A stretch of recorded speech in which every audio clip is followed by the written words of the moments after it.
was on the side. That's all he said. She said, yeah, that's my new man. Mm-hmm. I shit, f***ing there. I said, lose my number. I'm bugged up, delete some number. You block. I said, you block. I said, okay, man, you ain't the only woman I got. I got 33 witnesses. Mm-hmm. You think I don't about you? And at 2:20 in the afternoon, Kayla Atwood walked back into her house. She didn't know it yet, but that was the last time anyone would ever see her alive. Minutes later, a white pickup truck pulls up outside. Behind the wheel, a man Kayla had broken up with just days before. Then, a call comes through on her phone. A man picks up on the other end. A voice he doesn't recognize answers back. Who is this? He hangs up. He doesn't think much of it. Not yet. But from that moment forward, something changes. Kayla's phone, the one thing keeping her connected to the outside world, starts moving. Not on its own. Alongside another phone. Traveling the exact same route. Block for block. Turn for turn. 28 minutes later, her phone goes dark. No signal. No location. Nothing. It would take investigators months to reconstruct what happened in that half hour. Months to find her. Months to find out that 4 children were about to grow up without their mother. A mother who had never, not once, missed picking them up from daycare. Because the next morning, when Kayla didn't show up for her 2 youngest kids, everyone who knew her understood immediately. Something was very, very wrong. What detectives would eventually uncover was a trail of deleted messages, missing surveillance footage, strange, unexplained calls to police from a man who claimed to be worried about her, a man who somehow appeared in almost every part of the story. And at the very end of that trail, a patch of freshly disturbed earth, hidden deep in the woods, where no one should have ever thought to look. This is the story of Kayla Atwood, and of the 30 minutes that took her from a mother of 4 to a name in a homicide file. Before we go any further, I want to do something real quick. Drop a comment and tell me what city you're watching from, and what time it is for you right now. I love seeing where this community is scattered across the country, and honestly, it helps this video reach more people who need to hear this story. So take 5 seconds, type it in, and let's keep going. And if you're new here, this is the part where I'd ask you to subscribe. But I'm going to hold off on that for a minute, because I want you to actually watch this case unfold first. If by the end of this you feel like it was worth your time, that's when I'll ask. Deal. Let's get into it. One day before any of this happened, before the truck, before the call, before her phone went dark, Kayla Atwood woke up like she did most mornings. 32 years old. A mother of 4 kids ranging from just 1-year-old to 11. Between jobs at the time.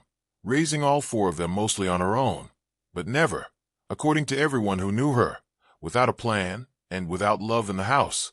People who knew Kayla describe her almost the same way. One after another. Like they'd all been asked to sum up the same person and somehow landed on nearly identical words without comparing notes first. Upbeat. Caring. The kind of mother who posted videos of herself riding bikes with her kids in the yard just days before all of this started. She loved singing. She loved doing hair and makeup. Her family says you could scroll through her social media for an hour and see her laughing in half the clips, dancing in her kitchen, doing her daughter's hair on the couch while cartoons played in the background. Ordinary moments. The kind nobody thinks to treasure until they turn out to be the last ones you have. She was close with her mother, Linda. Close with her sister, Lizzie. Close with her brother and her sister-in-law, Teresa. Family wasn't just important to Kayla. It was the architecture her whole life was built around. She wasn't someone who drifted in and out of people's lives for days at a time. She checked in. She showed up. She answered her phone. Which is exactly why, when things started to go wrong, the people who loved her knew almost instantly that something was off. Not eventually. Not after a day or 2 of wondering if she just needed space. Almost instantly. Because the version of Kayla who would vanish without a word simply didn't exist to them. It had never existed. And that gap between the woman they knew and the silence that followed is what turned a bad feeling into a search, and a search into an investigation. But to understand how they knew, we have to go back one day earlier, to a phone call that, on its surface, looked like nothing at all. On the morning of January 2nd, 2024, officers with the Pensacola Police Department in Pensacola, Florida, were dispatched to a home on West Belmont Street. The call came in as a welfare check. Someone had phoned police, concerned that children had allegedly been left home alone. When officers arrived, they found 2 of Kayla's kids at the house, the oldest, nearly 12, and a 7-year-old sibling. The youngest child was already at daycare, right where they were supposed to be. The 2 kids at home seemed fine, calm, unbothered. They answered the officers' questions the way kids do when they don't fully understand why adults are suddenly so concerned about something so normal. And then, right in the middle of that conversation, a white truck rolled slowly down the street, right past the house. The kids glanced at it. One of them said something that, looking back, investigators would replay in their minds many times over the following weeks. "That's my mom." The truck didn't stop. It didn't slow down to check on the officers standing in the yard. Didn't roll a window down to ask what was going on. It just kept going, disappearing down the block like it had never been there at all. The officers didn't think much of it in the moment. To them, it looked like nothing more than a coincidence. A vehicle passing by during a routine check. Maybe someone running an errand who happened to notice the police cruiser and kept driving out of caution. They asked the kids a few more questions, made the judgment call that 2 children at those ages could reasonably be left alone for short stretches, and satisfied themselves that everything checked out. Then they left. They never spoke to their mother. They never confirmed who had actually placed the call expressing concern for the children in the first place. It was treated, at the time, as a closed loop. A concern raised, a welfare check performed, nothing found. Standard procedure, start to finish. But standard procedure has a blind spot, and this case would eventually live inside it, because the person who picked up the phone that morning and reported 2 children supposedly home alone wasn't a concerned stranger, or a neighbor, or a passerby. He was someone who already knew exactly where those kids lived, exactly what time their mother would be gone, and exactly how a phone call like that would play out. And in less than 24 hours, the woman those officers never got the chance to speak with would be gone, because that man was Kayla's ex-boyfriend. And in less than 24 hours, Kayla Atwood would vanish. The morning of January 3rd started out unremarkable. Kayla dropped her 2 youngest children off at daycare, just like she did most days. She hugged them, said goodbye, and left. She never came back for them. By that evening, when Kayla failed to show up to pick her kids up, the daycare did what any responsible facility would do. They called her mother, Linda, to see if someone else could come get them. And that's when the first real wave of alarm hit the family. Because this wasn't just unusual for Kayla. It was completely out of character. This was a woman who stayed in daily contact with the people she loved. A woman who lived for her children, who documented her life with them constantly on social media, who had posted new videos and photos just days earlier laughing and playing outside with her kids. And now nothing. No calls answered. No messages opened. No new posts. Silence from someone whose life had never gone quiet like that before. Her family started reaching out to everyone they could think of. Calls went straight to voicemail. Texts sat there unread, the little delivery check marks never turning to seen. Her sister filed a missing person report, and other relatives began contacting local media, hoping that getting her name and face out into the public might shake something loose. A tip, a sighting. Anything at all that could tell them she was okay. Meanwhile, at home, for children were trying to process something no child should have to process. The 2 oldest understood enough to know their mother's absence wasn't normal. The younger ones just knew that the routine they'd always trusted, the one where their mom always came back, had been broken, and nobody could yet explain why. Every hour that passed without word from Kayla added weight to a feeling her family couldn't shake. This wasn't a woman who needed space, or who might have decided to disappear for a few days to clear her head. This was someone whose entire identity was wrapped around being present for the people who depended on her, and she simply wasn't anywhere to be found. It's not like her at all to not pick up her children, one family member said, especially for her not to come home, or call someone, say anything, not be on social media. Another put it even more simply. She loves her kids, and she knows a lot of people love her too. This was a woman with a strong support system, a mother, a sister, a brother, people who would drop everything for her without hesitation. And she had disappeared without a word to any of them. Now here's where I want you to sit with something for a second. because this is a good moment to check in with yourselves. If you've made it this far into the video, do me a favor and hit that like button. It genuinely helps this story reach more people, and honestly, it's the easiest way to support this channel without spending a dime. Alright, because from here, the case is about to take its first real turn. The Pensacola Police Department opened their investigation by going back to the last confirmed place anyone had seen Kayla, the daycare. Detectives wanted to know if anyone new had been in the picture lately. Had anyone besides Kayla or the children's father been dropping the kids off or picking them up recently? At first, staff couldn't recall anything unusual. But then investigators asked a simple, almost throwaway question. What vehicle was Kayla driving that day? The answer stopped them cold. A U-Haul. Or maybe a Penske. Some kind of large moving truck. That detail mattered immediately, because Kayla wasn't known to drive anything like that. She didn't own a box truck. She didn't rent moving equipment, which meant one of two things. Either she had rented the vehicle herself for some reason nobody knew about, or somebody else had picked her up in it that morning. Surveillance footage backed up the daycare's account. The video showed Kayla climbing into a Penske truck on the morning of January 3rd, entering through the passenger side. The driver wasn't visible in the footage, but the truck was, and in an investigation with almost nothing else to go on yet, a truck is a lead you chase all the way to the end.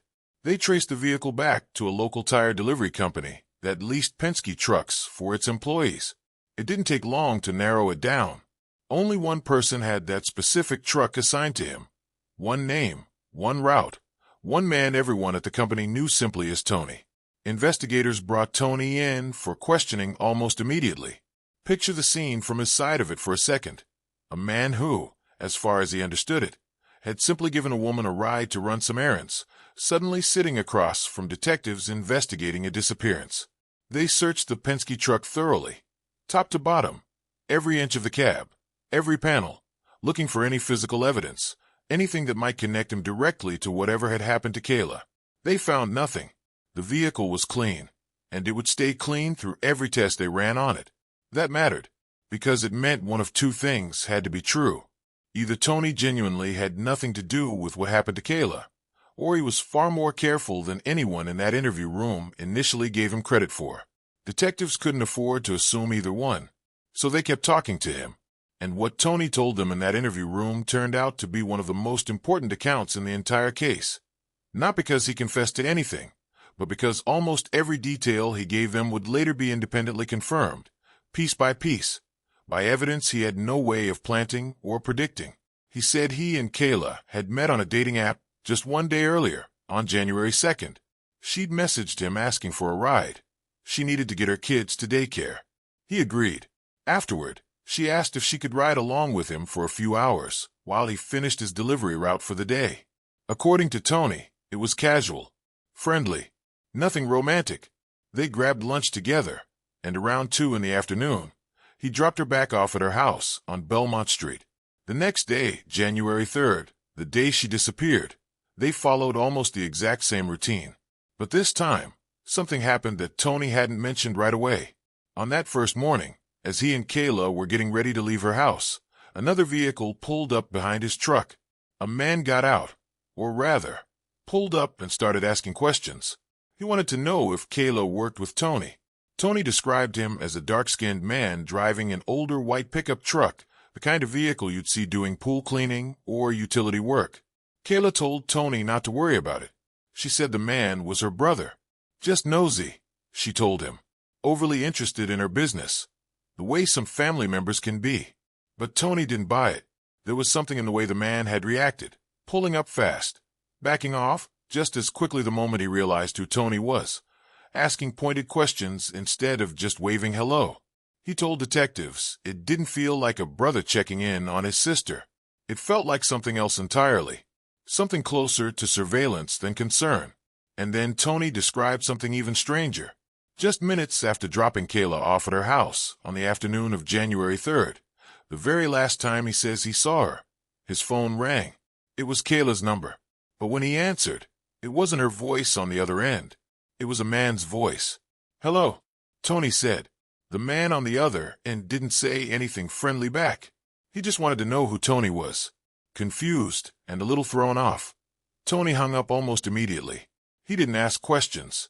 He didn't think much of it at the time, until investigators started laying the timeline out in front of him, piece by piece, and he realized exactly how significant that phone call actually was.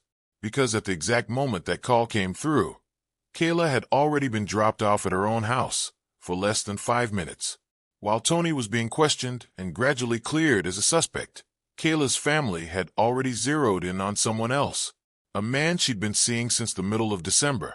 His name was Male Fountain. It had been a whirlwind, according to the family. Even though they'd only been together a short time, Male had inserted himself quickly into Kayla's life, helping with some of her bills, spending time around her children, becoming a presence in her day-to-day routine faster than most relationships settle in. But just before New Year's, it ended. Male told the Atwood family the relationship was over, that he and Kayla had gone their separate ways, and by every account he gave, he seemed completely at peace with it. Except the family didn't buy the way he was acting after that, and the more they watched him, the less at peace started to look like the right description. Because if you've truly moved on from someone, you don't call the police on their household the day before they vanish. You don't show up asking neighbors for security footage before anyone has even reported them missing. You don't insert yourself into every corner of the search for a woman you supposedly stopped caring about weeks earlier. Every one of those actions requires a level of attention that simply doesn't belong to someone who's genuinely walked away. Because it was Male who had placed that welfare check call on January 2nd. The same call that brought police to Kayla's door. The same call that turned out to be based on nothing at all. He'd also made other calls that seemed designed to stir up trouble for Kayla with police or child welfare services, to her family. None of it made sense for a man who claimed he'd already moved on. And there was something else detectives kept coming back to. Male drove an older white Ford pickup truck. On January 5th, 2 days after Kayla vanished, officers went door to door through her neighborhood, looking for anyone who might have seen something on the 3rd. One neighbor had security cameras aimed directly at Kayla's house, footage that could have been the single most important piece of evidence in the entire case. But when police arrived to ask about it, they learned someone had already beaten them there. Male Fountain. He'd shown up asking to see the footage from the previous day, telling the neighbor that Kayla had been kidnapped. The problem? At that point, nobody had officially reported Kayla missing yet. Nobody outside her closest family even knew something was wrong. So how did Male already know to say the word kidnapped? The first time he came to the front door about what was kind of going on. The neighbor told police. He said the mom got kidnapped. That's what he told me. I don't know. No one had even reported her missing yet. That single detail turned Male from a name on a list into the primary focus of the investigation. When detectives brought him in, Male confirmed he had, in fact, stopped by Kayla's house on the morning of January 2nd and watched her leave in the Penske truck with Tony. In his own words, he'd rolled up, seen her climbing into what he called a big yellow box truck, and asked Tony directly if Kayla worked for him, if she was on the clock. He didn't seem worried. In his telling, he wasn't a jealous ex at all. He described himself as someone with plenty of other women in his life, someone who simply didn't have time to be concerned about one person moving on. He told detectives Kayla had informed him, on January 2nd, that Tony was her new man. And according to Male, his reaction was to essentially tell her to lose his number. "You ain't the only woman I got," he told detectives, recounting the conversation. "I got 33 women about you." It was a strange thing to say about someone he claimed not to care about anymore, but it was what detectives found on his phone that turned suspicion into something much more serious. When investigators asked Male about his communications with Kayla, when he'd last spoken to her, when he'd last tried to reach out, he actually encouraged them to search his phone themselves. He seemed confident there was nothing to find, except there was something to find, or rather, something missing. Aside from the very first 2 days after they'd met, every single message exchanged between Male and Kayla had been deleted. Every one. Detectives sat with that for a moment, because it raised an obvious question. If there was nothing to hide, why erase an entire history of communication with the last person he claimed to have simply moved on from? People don't typically go back and scrub weeks of messages with someone who no longer matters to them. That kind of deletion takes intention. It takes a reason to want that conversation gone. And it wasn't the only thing he deleted. All right, I want to pause here for 1 second, because if you're still with me, this is exactly the point in the case where things start moving fast. So do me a favor, hit subscribe if you haven't already, because the next part of this story is where digital evidence completely rewrites the timeline. Stick around, because this is where the case cracks wide open. Investigators obtained search warrants, not just for Mayle's home, but for the home of his mother and stepfather nearby. By that point, detectives believed they had enough probable cause to justify searching every location connected to him. They wanted to reconstruct, minute by minute if possible, exactly what had happened during Kayla's final hours. When officers arrived to execute the warrant at his mother's house, his brother Michael answered the door. The first face investigators saw at a residence that would, within days, become the site of a very different kind of confrontation. The search that followed didn't turn up anything immediately conclusive inside the house itself. No obvious physical evidence pointing directly to what had happened to Kayla. Nothing detectives could point to and say, "This proves it." But that's often how these investigations actually work. Rarely does a single search of a single house hand detectives the answer on a platter. More often, the real breakthrough comes from somewhere less dramatic: a server, a data log, a record of something the suspect never thought to physically hide because he didn't think anyone could see it. For investigators in this case, that breakthrough wasn't going to come from a house search at all. It was going to come from the phones. Forensic examiners pulled data from Mayle's devices and found something investigators considered a major red flag: a long chain of text messages between him and Kayla, spanning roughly 3.5 hours on the exact day she disappeared, deliberately and manually deleted. Not an accident, not some automatic backup glitch, a sustained, intentional deletion covering the most critical window of that entire day. And it directly contradicted things Mayle had already told detectives in his interviews. Then investigators turned to location data, and this is where the timeline really started to lock into place. Cell phone records showed Kayla's phone returning to her home at approximately 2:20 in the afternoon on January 3rd. That number matched exactly what Tony had described in his interview, down to the minute. It also matched surveillance footage from a nearby business, which showed something else entirely: a white Ford Ranger, registered to Mayle, arriving at Kayla's home on Belmont Street just minutes after she got back. Think about what that means for a second. Kayla had been home for less than 10 minutes. And already, sitting outside on that street, was the truck belonging to a man who supposedly had nothing left to say to her. Location data from Mayle's own phone placed him at that exact location at that exact time.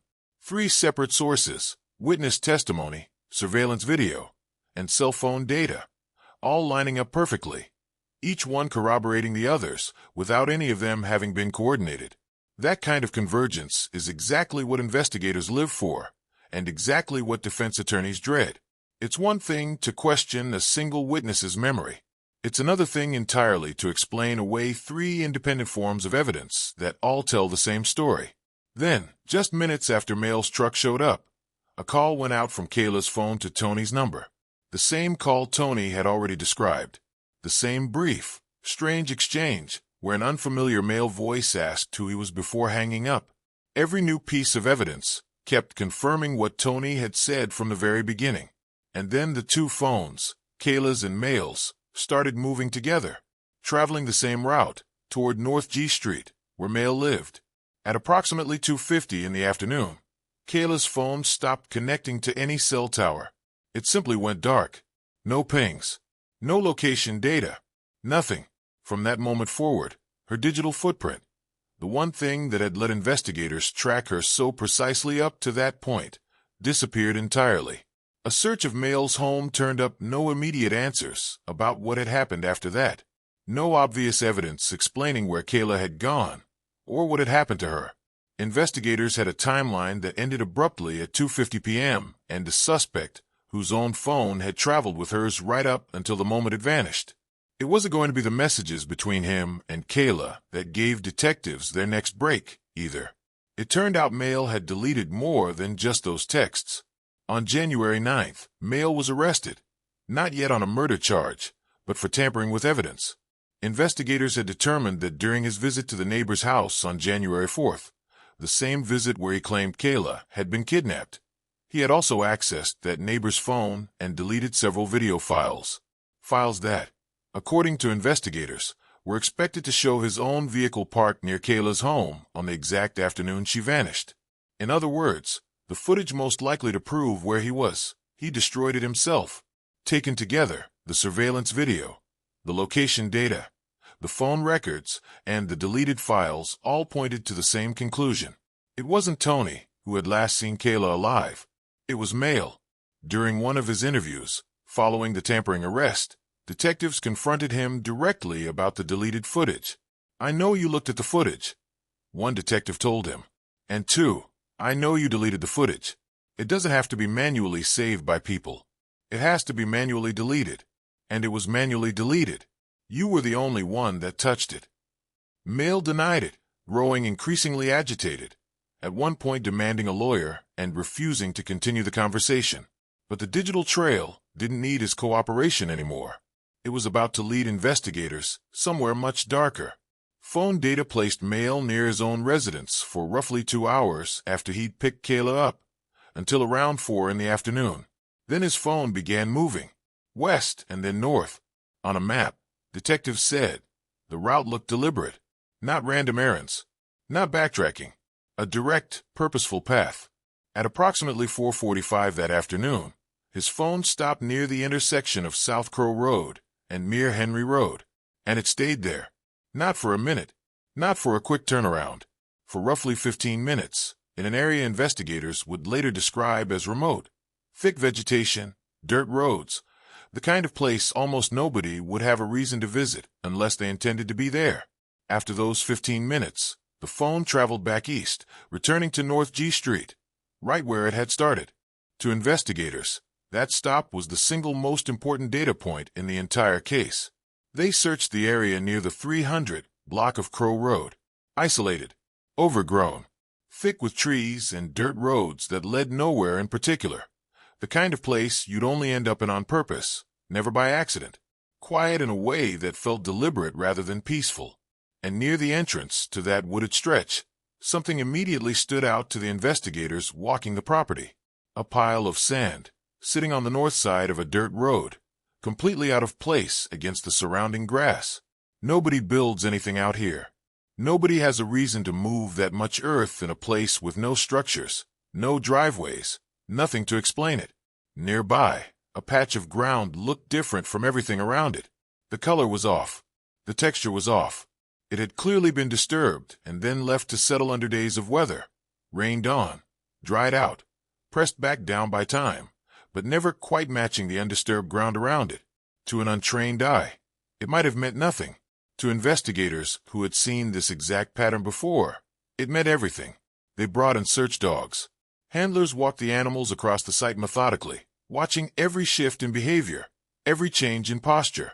And then, one after another, independent of each other, all 3 dogs alerted to the exact same patch of ground. Not one dog, not 2, all 3, each led by a different handler, each working without knowledge of what the others had indicated, all converging on the same few square feet of disturbed earth. That kind of unanimous response isn't something investigators take lightly. It's about as close to certainty as a scene can offer before a shovel ever touches the ground. They began to dig, and that is where they found her, Kayla Atwood, in a shallow grave, in a remote wooded area she almost certainly had never set foot in before that day. A place with no connection to her life, her routine, or anyone she knew, except for the one man whose phone had lingered there for exactly 15 minutes 2 days earlier. The cause of death was a gunshot wound to the head.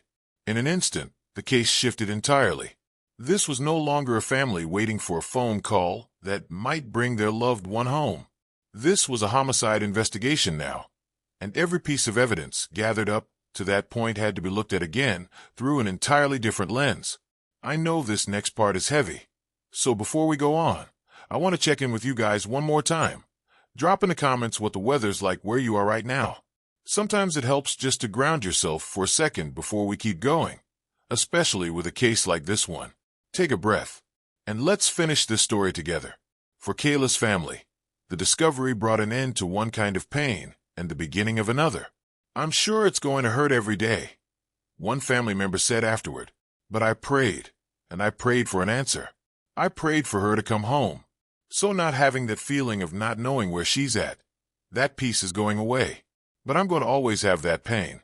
I'm going to always miss her. They remembered her exactly the way everyone who knew her did. Funny, beautiful, a talented singer, someone who was, in their words, a joy to simply be around. After his arrest on the tampering charge, Mail remained in custody for nearly 2 days. That window gave investigators critical time to search his home, dig deeper into the phone records, and ultimately locate Kayla's body. By the time his family posted bond and secured his release on the tampering charge, detectives had already gathered enough evidence to take the next step. On January 11th, just after Kayla's body was found, a judge issued a new warrant, this time for murder. Here's where the timing becomes almost unbelievable. Mail's parents had only just picked him up from jail, likely believing the worst was behind them. They drove him home, and by the time they arrived at the house, officers were already in position, waiting to execute the new warrant. Pensacola police had never lost sight of him. They watched him walk inside with his parents and knew exactly where he was. What happened next was captured on police body cam, and it's chaotic from the very first second. Officers pounded on the door, identifying themselves as Pensacola police. Someone inside shouted back, demanding to see a warrant, refusing to open the door. Voices escalated fast, both sides talking over each other, the tension climbing with every second the door stayed shut. Officers gave a final warning, open the door, or they'd force their way in themselves. They forced their way in. What followed was chaos captured almost entirely on body cam. Officers moving room to room, voices shouting over each other. A house full of people who had just, hours earlier, believed the worst was behind them. Inside, they arrested Mail's stepfather, Paul, for trying to physically block them from entering, and began systematically clearing the house, room by room, checking every space where someone could be waiting or hiding. Mail's mother, Michelle, reportedly tried to interfere with her husband's arrest and later tried again to force officers back out of the house entirely, leading to her own arrest on a resisting charge, a misdemeanor that would end up being the least significant thing anyone in that house was charged with that night. In another room, officers heard something that stopped them mid-search, whimpering, coming from behind a closed door. Nobody was answering when they knocked, so they kicked it open. Inside, they found Michelle's daughter, frightened but physically unharmed, caught in the middle of a raid she had no part in. And then, finally, in one of the bedrooms, they found him, Mail Fountain, hiding inside a closet, crouched down low, a pile of clothes stacked up in front of him like a makeshift curtain, an attempt to disappear into the one room in the house small enough to feel safe, and the one place officers were always going to check. It wasn't enough. Officers pulled him out and placed him under arrest, not for tampering with evidence this time, but for murder. Less than a full day after his family had driven him home from jail believing the ordeal was finally over, he was back in handcuffs, walked out of the same house, facing a charge that would define the rest of his life. At a press conference afterward, Pensacola police laid out the case publicly for the first time, walking reporters through the same trail investigators had spent days piecing together. The Penske truck lead that started it all, the phone data pinpointing Kayla's last known location near North G Street, and finally, the arrest of 34-year-old Mail Fountain on charges of homicide, battery, and resisting arrest. He was booked into Escambia County Jail with no bond, meaning there would be no repeat of what had happened just days earlier. No walking back through his front door while the investigation was still active. Mail refused to cooperate with investigators after that. He stopped answering questions, offered no further information, and eventually pleaded not guilty to murder. In early 2026, the case went to trial. Over 3 days, prosecutors laid out a case built almost entirely on circumstantial evidence. No confession, no murder weapon recovered, no single smoking gun piece of proof. Instead, they built their case the way these cases usually have to be built, brick by brick, minute by minute, until the sheer weight of everything lined up made any other explanation feel impossible to believe. They argued that after several weeks of dating, Kayla ended things with mail, and that he simply couldn't accept it. According to the state, his behavior shifted from ordinary heartbreak into something far more dangerous: obsession, monitoring her movements, wanting to know exactly who she was with, where she was going, and how she was choosing to spend her time now that she'd chosen to spend it without him.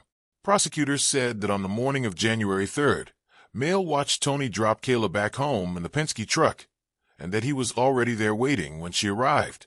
They argued he took possession of her phone, called Tony back himself, and demanded to know who he was, not out of casual curiosity, but out of control and jealousy. From there, prosecutors alleged, a confrontation between Mail and Kayla turned fatal, and he disposed of her body in a remote, shallow grave before attempting to cover his tracks, deleting messages, deleting surveillance footage, and reportedly returning to locations connected to the investigation in the days that followed, including being spotted near the police department itself, while his truck was being processed for evidence. The defense pushed back, reminding jurors that Kayla had been in contact with more than one person that day, and attempting to suggest that someone else could have been responsible after she returned home. Even though Tony had already been thoroughly investigated, his truck searched, his phone examined, and cleared of any involvement long before the case ever reached a courtroom. It was, in many ways, the only card the defense had left to play, cast enough doubt on the timeline to make a jury hesitate. The jury didn't find that argument convincing. A neighbor testified that only she and Mail had ever had access to her surveillance footage, and that she herself had never deleted anything. Location data placed Mail with Kayla near her home, then near his own residence, and finally at the exact wooded location where her body was later discovered. For the jury, that unbroken chain, footage, phone records, timeline, and burial site told its own story. After deliberating, the jury convicted Mail Fountain of second-degree murder. It had been over 2 years since Kayla walked back into her house at 2:20 in the afternoon. 2 years of a family living without answers, then living with the worst answer imaginable, then waiting through months of pretrial proceedings for a chance to finally say all of it out loud in a courtroom. On February 10th, 2026, Mail Fountain was sentenced to life in prison without the possibility of parole. No appeals process changes what happened to Kayla. No sentence, no matter how severe, gives her children their mother back. After the sentencing, Kayla's sister stood and addressed the courtroom directly. "We've been in limbo for 2 years, waiting to see justice be served," she said. "And justice still has not been served for my sister. Life in prison without parole, in my opinion, is not justice. It ain't justice, a life for a life. Her life is gone. She'll never be able to see her 4 beautiful kids again." For kids who will grow up knowing their mother loved them enough that missing a single daycare pickup was, for everyone who knew her, immediate and undeniable proof that something had gone terribly wrong. In a strange way, that's the detail that stays with me most about this case. It wasn't a dramatic clue or a piece of forensic evidence that first told the people who loved Kayla that something was wrong. It was simply the fact that she didn't come back. That on its own was enough to set an entire investigation in motion, because everyone around her knew, without having to be told, that Kayla Atwood would never have chosen to disappear. If this case affected you the way it affected me putting it together, do me one favor before you go. Subscribe, and let me know in the comments which part of the story stuck with you the most. Was it the welfare check that never should have happened? The deleted footage? The closet? Whatever it is, I read every single comment, and I'll see you in the next one.